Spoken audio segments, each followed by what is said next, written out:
राजा विक्रम पेड़ से बेताल को हर बार उतार लेते और उस भिक्षुक के पास ले जाने लगते। रास्ता लंबा होने की वजह से हर बार बेताल कहानी सुनाने लगता और यह शर्त रखता है कि कहानी सुनने के बाद यदि राजा विक्रम ने उसके प्रश्न का सार्थक उत्तर ना दिया तो वह राजा विक्रम को मार देगा, और अगर राजा विक्रम ने जवाब देने के लिए मुंह खोला तो वह रूठकर फिर से अपने पेड़ पर जाकर उल्टा लटक जाएगा। राजा विक्रम के सभी शर्त मानने पर बेताल कहानी सुनाना शुरू करता है। यमुना के किनारे धर्मस्थान नामक एक नगर था। उस नगर में गणाधिप नाम का राजा राज करता था। उसी में केशव नाम का एक ब्राह्मण भी रहता था। ब्राह्मण यमुना के तट पर जप तप किया करता था। उसकी एक पुत्री थी जिसका नाम मालती था। वह बड़ी रूपवती थी। जब वह ब्याह के योग्य हुई तो उसके माता पिता और भाई को चिंता हुई। संयोग से एक दिन जब ब्राह्मण अपने किसी यजमान की बारात में गया था और भाई पढ़ने गया था, तभी उनके घर में एक ब्राह्मण का लड़का आया। लड़की की माँ ने उसके रूप और गुणों को देखकर उससे कहा कि मैं तुमसे अपनी लड़की का ब्याह करूंगी। उसने ये बात कही ही थी कि उधर ब्राह्मण पिता को भी एक दूसरा लड़का मिल गया और उसने उस लड़के को भी यही वचन दे दिया। उधर ब्राह्मण का लड़का जहाँ पढ़ने गया था वहाँ वह एक लड़के से यही वादा कराया।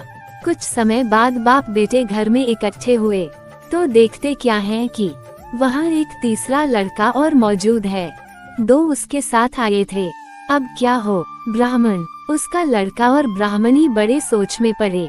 दैवयोग से हुआ क्या कि लड़की को सांप ने काट लिया और वो मर गई। उसके बाप भाई और तीनों लड़कों ने बड़ी भाग दौड़ की। जहर झाड़ने वालों को बुलाया पर कोई नतीजा न निकला। सब अपनी अपनी करके चले गए। दुखी होकर वे उस लड़की को शमशान में ले गए और क्रिया कर्म कर आए। तीनों लड़कों में से एक ने तो उसकी हड्डियां चुन ली और फकीर बनकर जंगल में चला गया। दूसरे ने राख की गठरी बांधी और वहीं झोपड़ी डालकर रहने लगा। तीसरा योगी होकर देश देश घूमने लगा। एक दिन की बात है, वह तीसरा लड़का घूमते घामते किसी नगर में पहुंचा और एक ब्राह्मणी के घर भोजन करने बैठा। जैसे ही उस घर की ब्राह्मणी भोजन परोसने आई कि उसके छोटे लड़के ने उसका आंचल पकड़ लिया। ब्राह्मणी से अपना आंचल छुड़ता नहीं था। ब्राह्मणी को बड़ा गुस्सा आया। उसने अपने लड़के को झिड़का, मारा पीटा, फिर भी वह न माना तो ब्राह्मणी ने उसे उठाकर जलते चूल्हे में पटक दिया। लड़का जलकर राख हो गया। ब्राह्मण बिना भोजन किए ही उठ खड़ा हुआ। घर वालों ने बहुत कहा पर वह भोजन करने के लिए राजी न हुआ। उसने कहा, जिस घर में ऐसी राक्षसी हो उसमें मैं भोजन नहीं कर सकता। इतना सुनकर वह आदमी भीतर गया और संजीवनी विद्या की पोथी लाकर एक मंत्र पढ़ा। जलकर राख हो चुका लड़का फिर से जीवित हो गया।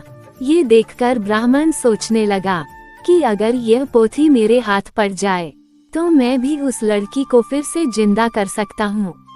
इसके बाद उसने भोजन किया और वहीं ठहर गया। जब रात को सब खा पी कर सो गए तो वह ब्राह्मण चुपचाप वह पोथी लेकर चल दिया। जिस स्थान पर उस लड़की को जलाया गया था वहां जाकर उसने देखा कि दूसरे लड़के वहां बैठे बातें कर रहे हैं। इस ब्राह्मण के ये कहने पर कि उसे संजीवनी विद्या की पोथी मिल गई है और वह मंत्र पढ़कर लड़की को जिंदा कर सकता है, उन दोनों ने हड्डियां और राख निकाली। ब्राह्मण ने जैसे ही मंत्र पढ़ा वह लड़की जी उठी। अब तीनों उसके पीछे आपस में झगड़ने लगे। इतना कहकर बेताल बोला, राजा बताओ कि वह लड़की किसकी स्त्री होनी चाहिए। राजा ने जवाब दिया, जो वहाँ कुटिया बनाकर रहा उसकी। बेताल ने पूछा, क्यों? राजा बोला, जिसने हड्डियां रखी वह तो उसके बेटे के बराबर हुआ। जिसने विद्या सीखकर जीवन दान दिया वह बाप के बराबर हुआ। जो राख लेकर रमा रहा वही उसकी हकदार है। राजा का ये जवाब सुनकर अपनी